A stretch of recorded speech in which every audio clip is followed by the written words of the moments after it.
Harihi Om. Sahana Vavatu, Sahanao Punaktu, Sahaviryan Karavavahai, Tejasvinavadhi Tamastoma Vidvishavahai. Om Shanti Shanti Shanti.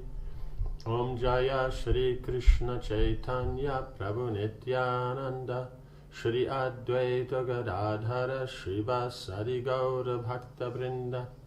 Hare Krishna Krishna Krishna Hare Hare, Hare Rama Rama Rama Hare Hare. So now we've had where Draupadi is been insulted by Kichika, and she's gone to Bhima. And Bhima also, he's feeling very bad. But, so she's telling him that, he should do something and all that. And at the same time, being upset with everything like that. And Bhima told Draupadi to be patient and not to criticize Yudhishthira. He cited the examples of other great ladies who had followed their husbands in times of misery. Eventually, they were all brought again to happiness due to their virtuous practices. Right? So the point is if you perform your duties and you're virtuous, then things eventually become better. That's just how the material energy works. You do good work, and it'll go towards good. You do bad work, it goes towards bad. But because nothing's ever pure, then therefore even you're doing good work, there'll be some disturbance, and even you're doing bad, there'll be some good. So the only actual solution is then God consciousness, because that will solve the problem of this cycle of karma. Bhima held Draupadi's hands. Less than a month now remains of our exile. He said, after that time you will again become an empress. Do not doubt. Right? So he's pointing out, just you hold on for the next month and then everything will be fine. Draupadi threw herself onto Bhima's chest. I do not think I will last that long. The wicked-minded Kichika will not leave me alone. He has no fear from anyone and will doubtlessly seek to outrage me if I do not accept him. That man is without virtue, right? So it means either he'll keep trying and all that, and if she keeps rejecting as she, it will, then he'll at some point get so frustrated that actually try to make problems for her. So in any way, he's going to harass her. That man is without virtues. Because of that, he doesn't know that, okay, I approached, she said no, leave it at that. No, he has to have, because he wants, he has to have. And if he can't have, nobody has. Like that kind of thing. He is proud, cruel, impudent, and warlike, absorbed only in gratifying his senses. Even the king has no power over him.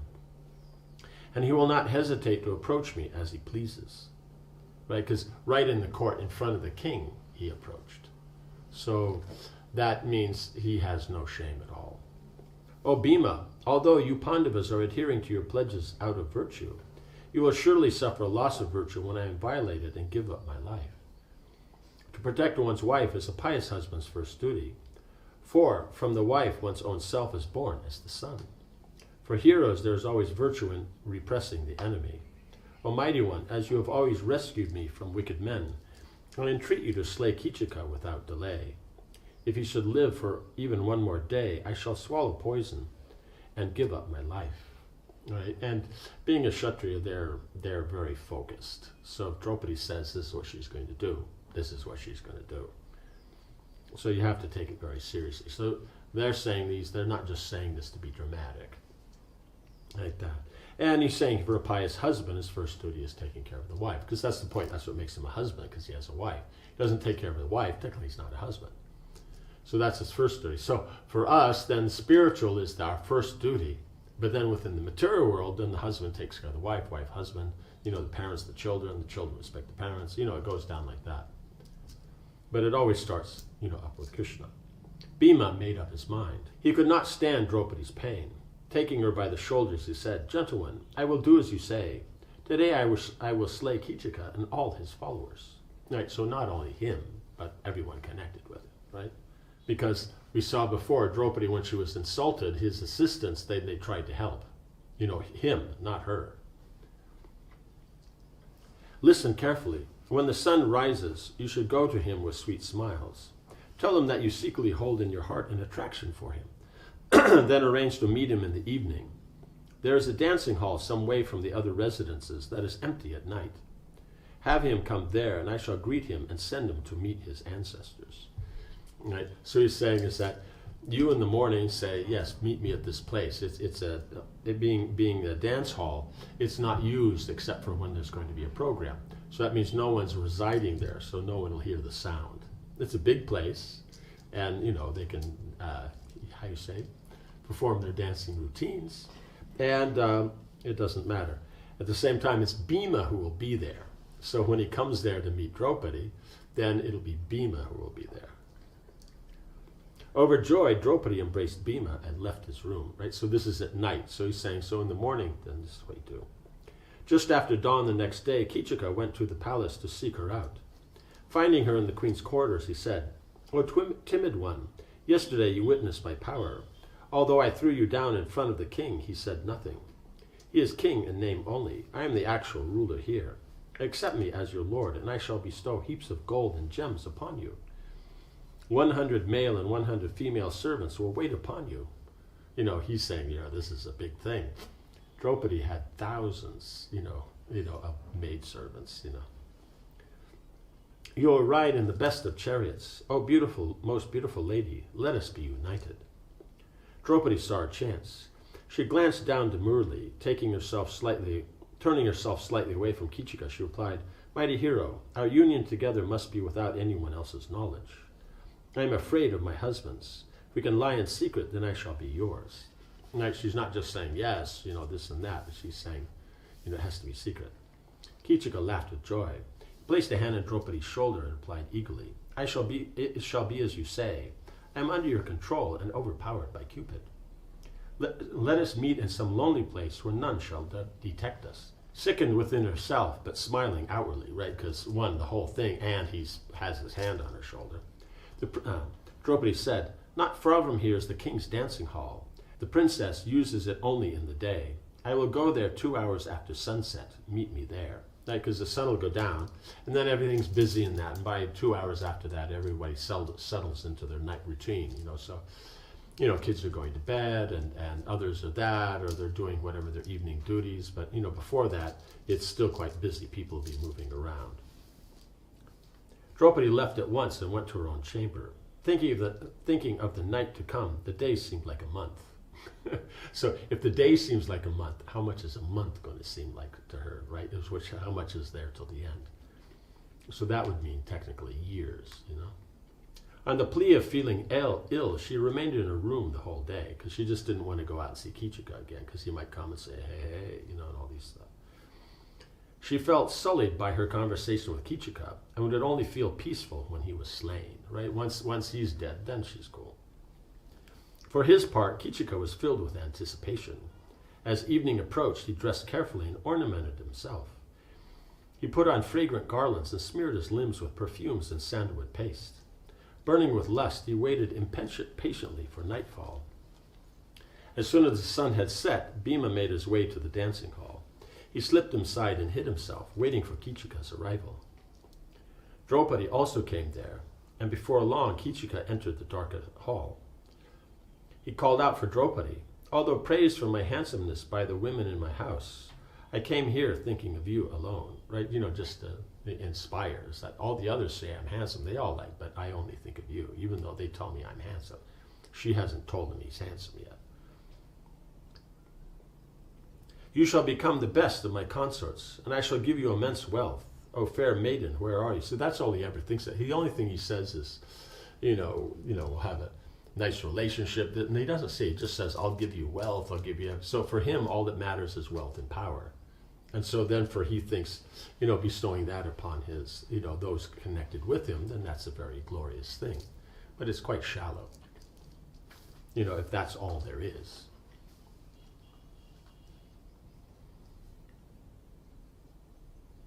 "O fair maiden, where are you?" "By my good fortune you have come here tonight, handsome one." Now she says. Draupadi replied sweetly, "I consider your touch as burning. And as you are an expert at gallantry, there is no other man as attractive as you are to women. I am over here." Right? As there's no one else as attractive to women, because being a gallant, he's there for trying to catch all the ladies' attention and doing all that. And so then, in that way, for women, it's fun, because here you have a guy that's trying to make the women feel important and all that, but it's because he feels he's important. But at least it's projected towards the women and all that. He takes care, he does this and that, and so it's attractive. Kichika moved towards the sound of Draupadi's voice. Bhima was hiding behind a silk drape at the side of the hall. Because in those days you have the hall, but it can be is that you have the ceiling, and then in the corner between the ceiling and the wall, at that point many times there's all kinds of decorative work like that. So the ceiling and that decorative work then is fancy. The walls will be plain. So many times the curtains go from that point at that under the decoration of the ceiling all the way down to the floor. One, it makes it very beautiful and all that, but two, it also then gets rid of echo. So especially like this, like a dance hall, you don't want the sound echoing around and all. How do you dance if you hit the beat here and then it goes off and it comes back and it's out of time? So you have to make deaden the sound and all that. So that's another aspect. So therefore columns and walls, everything will be done, except for the decorative parts, it'll all be curtain. Of course, where there's a window, you can let the light in, right? As Kichika passed, he suddenly came out and stood before him. So Draupadi's at one place, she said like that. So where she was, he would have to, where the door is, and where Draupadi is, Kichika would have to walk past Bhima, right? Bhima's angry voice boomed out, "Today your sister shall behold you, the vilest you are, thrown down on the earth with your limbs shattered. With you slain, Sharindri shall wander freely without fear. Then too shall we, her husbands, live happily." Right? Because she said she had Gandharva husbands, and she said all that. And so nobody believes, right? Because where are they, Bhima immediately seized hold of Kichika's hair, which was adorned with garlands, and dragged him down. Kichika was shocked, right? Because he's completely in this amorous mood, and then suddenly there's this challenge and all, so he's not expecting this at all. Sharindri had tricked him, right? Because he said, oh yes, this, that, he's just going to pursue, like she said. So then she's told her husbands, right? But nobody believes she has 5 Gandharva husbands that will kill anybody who bothers her. And so here it is, right? Snapping quickly out of his mood of enjoyment, he pulled himself free of Bhima's grasp. Bhima punched Kichika with his iron-hard fists. Kichika took hold of Bhima's 2 arms and tried to kick away his feet. The 2 mighty men shuffled violently about the hall, locked together. They appeared like the 2 celestial monkeys, Vali and Sugriva, fighting together in days of yore. Breaking apart, they stood belligerently facing one another. Their upraised arms looked like 2 pairs of furious 5-hooded serpents. They struck one another with the force of thunderbolts. The empty hall resounded with great cracks, and the walls trembled. Right? That's why he wanted it in a place where it's out of the way, no one will hear. Enraged, they fought with fists, nails, and teeth. They kicked and hurled each other about with the force of a tempest. Neither showed fatigue nor wavered. Blows rained down without cessation as both men became worked up into a fury. Like 2 powerful bulls, they came against each other again and again. As their blows landed, the air was filled with the sound of trees splitting open. Kichika was astonished at his opponent's power, right? Because Kichika, having the power of 10,000 elephants, he doesn't expect anybody else to be like that. So that's why he's so proud. Even someone, what does he care for anybody? So he's surprised because Bhima is also. But now he'll be angry because he has a fighting mood and all that, and he's a nasty person. But Bhima is upset because he's insulting his wife, so he's going to have more, anger. Although he had fought and defeated great heroes all over the world, he had never encountered such a foe. Right? He might have gotten a little bit, well, he doesn't know him, but it was like fighting with a mountain or the earth itself. Kichika exerted himself to his full power, trying to throw the unshakable Bhima to the ground, but Bhima caught him in an embrace that crushed him like a steel vice. Breathing in deeply and expanding his massive chest, Kichika broke free. Bhima instantly came at him again and struck him on the breast. Then he threw Kichika across the hall as a hurricane tosses a tree. Mustering all his strength, Kichika rushed at Bhima and took hold of his neck. He pulled the Pandava down and brought his knee into his chest with all his power. Bhima was thrown to the floor and he rolled over quickly. He looked up at Kichika with burning eyes. Appearing like Yamaraj with mace in hand, he rose from the floor, blazing with anger. He bellowed at Kichika and rushed at him like a maddened elephant, charging another.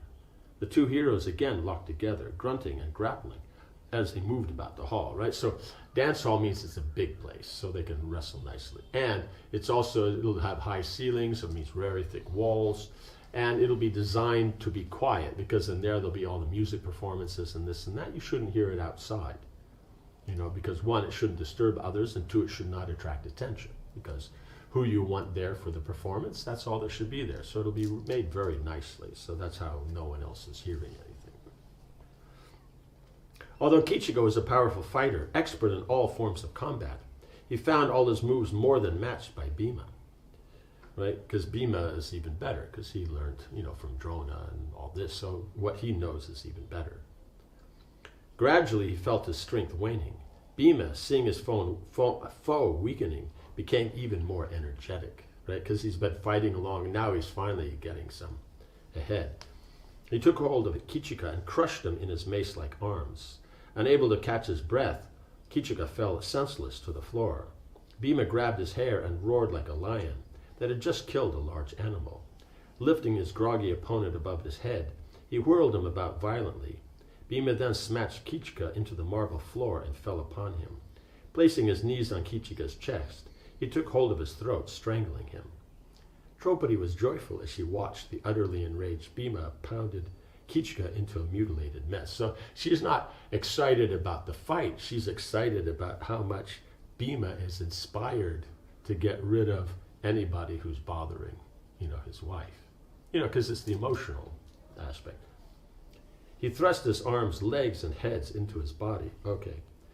Thus reducing to a shapeless lump of flesh. So we also saw he did that with,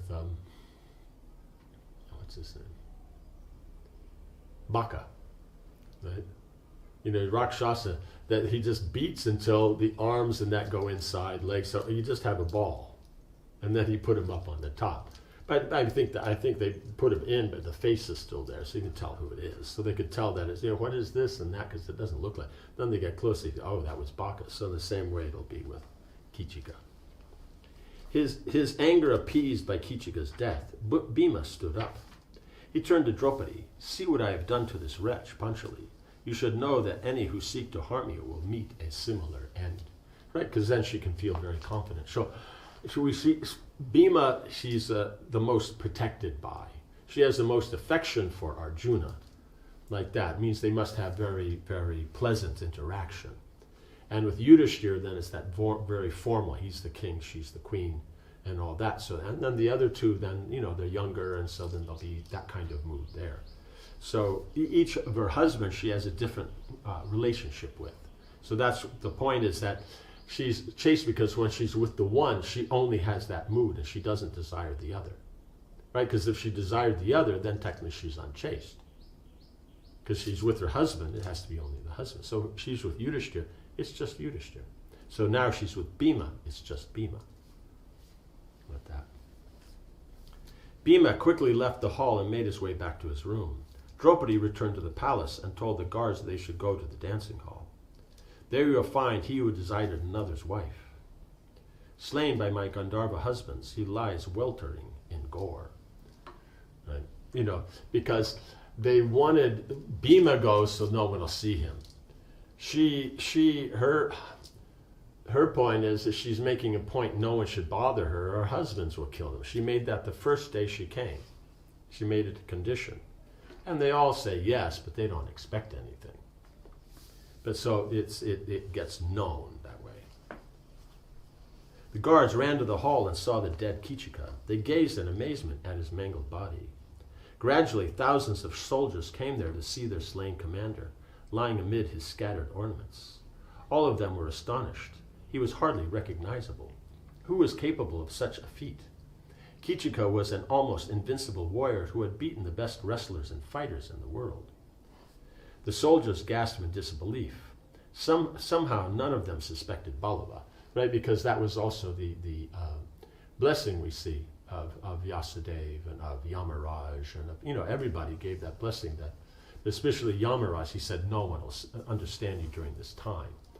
The others all said they'd be successful, so then they get the kingdom back. That means they would get through incognito, but specifically then Dharmaraj, and he said, no one will understand. So even though it's there, no one thought of him because they saw him before wrestling, defeating that, then bring out elephants, and that no one thought of him. Because even if they did, they'll all think Kichika's stronger, so it couldn't be him. Right? Struck with wonder, they stood about asking, who could have done this? Where are Kichika's arms and legs? Where is his head? Yes, okay, yeah. So they're all asking, where is everything, Because where is arms and legs? Okay, someone ripped them off or cut them off? No, they're just not there, because Bhima stuffed them back into his body, so very, very, very unique like that. And here in this place, they wouldn't have heard of this like that. Okay, so we end here and then see what happens after this. Om Hare Krishna, Krishna Krishna, Hare Hare, Hare Rama, Rama Rama, Hare Hare. Jai Shri